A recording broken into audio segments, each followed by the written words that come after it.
झूठ बोलो, बार बार झूठ बोलो, जो भी बोल सकते हैं सब झूठ बोलो, एक ही काम, झूठ बोलो, झूठ बोलो, झूठ बोलो।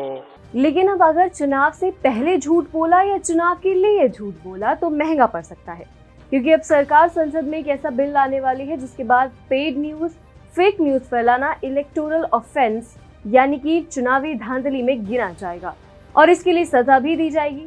क्या है सारा मामला, जानेंगे विस्तार से TFI पर मेरे यानी दीक्षा नेगी के साथ। तो चलिए आरंभ करते हैं। भारत सरकार संसद के भावी शीतकालीन सत्र में एक नया बिल लेकर आ सकती है, जिसके बाद पेड न्यूज को इलेक्टोरल ऑफेंस या चुनावी धांधली की श्रेणी में रखा जाएगा।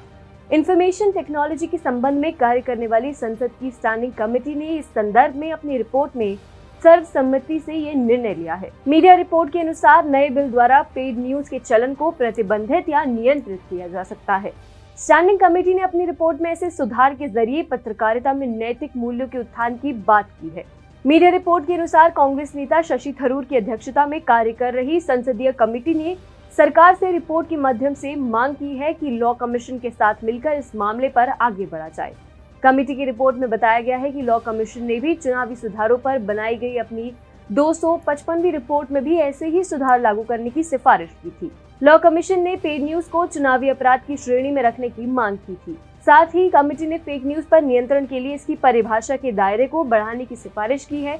कमेटी ने भारत में फेक न्यूज के बढ़ते चलन को लेकर चिंता व्यक्त की है तथा ये बात उठाई है कि भारत में फेक न्यूज के कारण यदि किसी व्यक्ति की छवि को नुकसान पहुंचता है तो उसकी शिकायत के निवारण के लिए कोई अलग तंत्र नहीं है।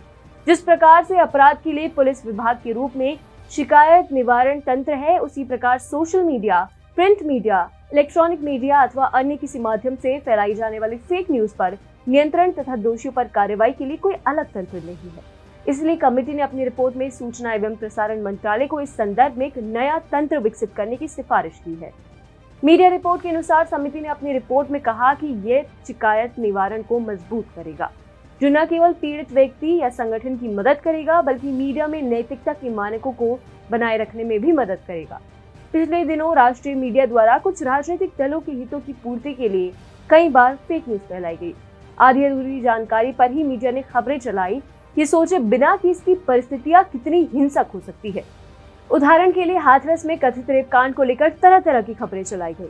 इसी प्रकार लखीमपुर खीरी में हुई घटना में नेताओं का मीडिया ट्रायल शुरू हो गया, बिना ये सोचे कि वास्तविकता क्या है और क्या त्वरित रूप से किसी निर्णय पर पहुंचने से हिंसा और नहीं भड़की। यही नहीं, भारत में कई पत्रकार चुनाव आते ही खुले रूप से अपने प्रिय नेताओं की छवि को चमकाने के लिए रिपोर्टिंग शुरू कर देते हैं अथवा उनके सकारात्मक इंटरव्यूज भी लिए जाते हैं। ऐसे में चुनाव भी स्वाभाविक रूप से प्रभावित होते ही है। अतः चुनाव आयोग को यह अधिकार मिलना ही चाहिए कि वह ये जांच कर सके कि पत्रकार की पत्रकारिता किसी लोभवश प्रभावित न हो, साथ ही मीडिया कवरेज का खेल चुनाव को प्रभावित न कर सके।